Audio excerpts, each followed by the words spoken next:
কংগ্রেস সভাপতি মণ্ডলী, মঞ্চে পুরো সদস্য কমরেড মানিক সরকার, উদ্যোগে আয়োজিত 3টি মহকুমা থেকে আগত পার্টি এবং এর মধ্যে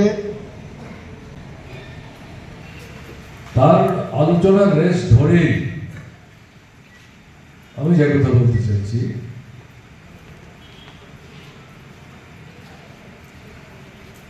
সমাজতান্ত্রিক ব্যবস্থার চারিত্রিক বৈশিষ্ট্যটা কি? এখানে নারী পুরুষ সমান, পরিবারে, সমাজে, কাজের ক্ষেত্রে, রোজগারের ক্ষেত্রে।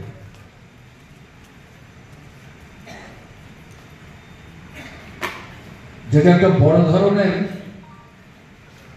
আপনার পরিবর্তন। এখানে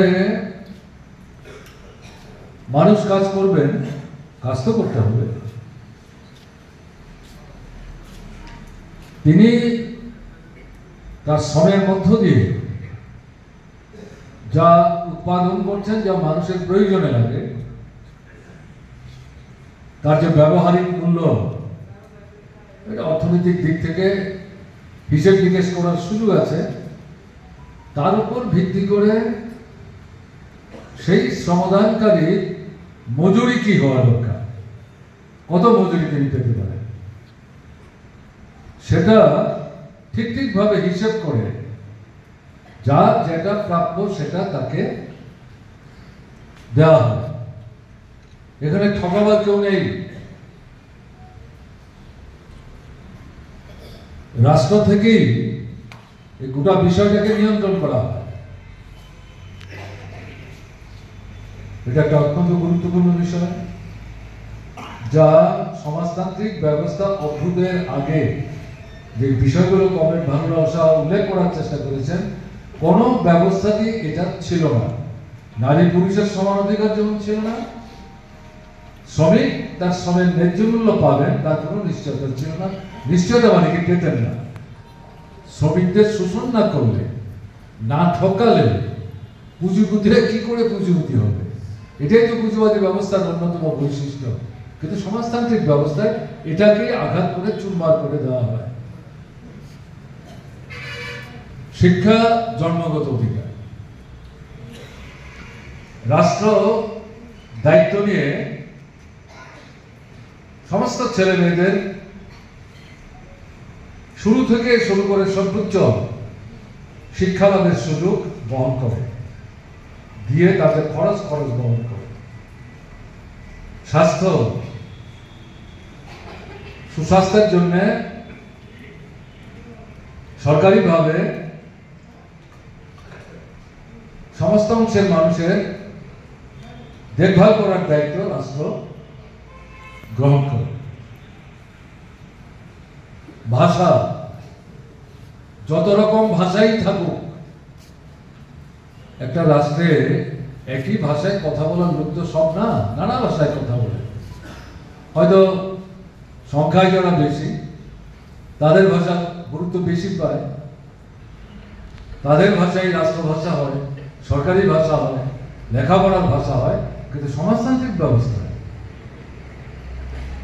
সমস্ত ভাষার সমান অধিকার, সব ভাষাকে রাষ্ট্র সমান দৃষ্টিতে রেখে, ছোট ছোট যে জাতি গোষ্ঠীগুলি, তাদের ভাষা লুপ্ত হয়ে যাচ্ছে, এগুলোকে রক্ষা করার জন্য, সংরক্ষিত করার জন্য রাষ্ট্র থেকে উদ্যোগ নেওয়া হয়। এবং এর জন্যে আপনার আমাদের যেমন ইংরেজি ডিকশনারি আছে, বাংলা ডিকশনারি আছে, হিন্দি ডিকশনারি আছে। সমাজতান্ত্রিক ব্যবস্থা এই ছোট ছোট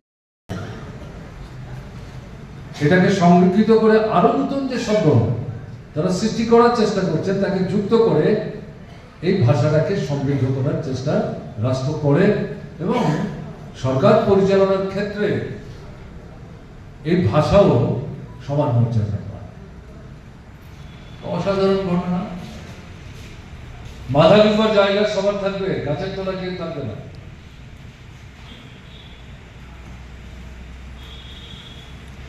এখন এই যে মৌলিক বিষয়গুলো,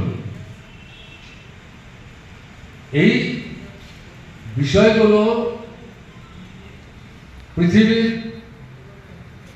এই যে সামন্ততান্ত্রিক সমাজ ব্যবস্থা, দাস ব্যবস্থা থেকে শুরু হয়েছে, তারপর পুঁজিবাদী ব্যবস্থা, যে পুঁজিবাদকে পরাস্ত করে সমাজতান্ত্রিক ব্যবস্থা গঠিত হয়, এই বিষয়গুলি কিন্তু সেই সমস্ত ব্যবস্থা ছিল না। নেতৃত্বে রাষ্ট্র ক্ষমতা দখল হয়, যার প্রধান নেতৃত্ব ছিলেন মহামতি কমরেড লেনিন।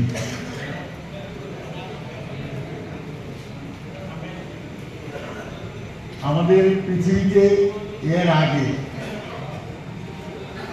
সমস্ত রাষ্ট্র পরিচালনায় ছিলেন ধনিক শ্রেণীর প্রতিনিধিরা।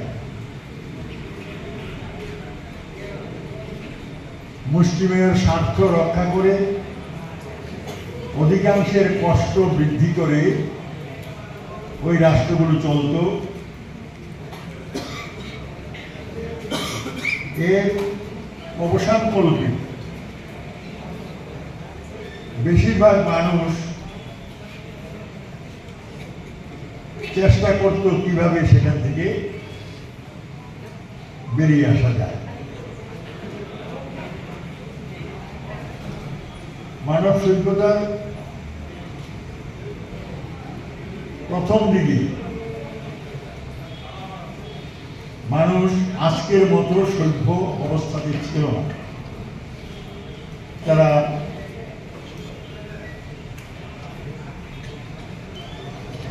বনে বাস করত, প্রকৃতি থেকে ফলমূল আহরণ করে, পরবর্তী স্তরে পশু শিকার করে জীবন ধারণ করত। এই প্রক্রিয়া থেকে একটা সময়ে মানুষে মানুষে বিভেদের কাজ শুরু হয় এবং এই বিভেদের মধ্য দিয়ে শ্রমিক, মালিক, কৃষক, জমিদার এইভাবে পেশাগতভাবে সমাজে আমরা বাস করেছি।